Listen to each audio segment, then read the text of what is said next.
A slip-1, knit-2 together, pass slip stitch over is a central double decrease that works 3 stitches together to form a single stitch. Here's how to work it. Slip the first stitch knitwise from the left needle to the right without working it, and then knit the next 2 stitches together. Next, we'll pass that slip stitch over by inserting the left needle into the second stitch on the right needle and passing that stitch over and off.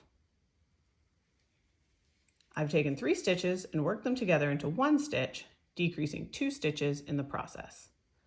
In this swatch, I've worked a slip-1, knit-2 together, pass slip stitch over at the center line, and you can see the decrease line forming. For more information on types of decreases and decrease lines, check the tutorial link in the video notes.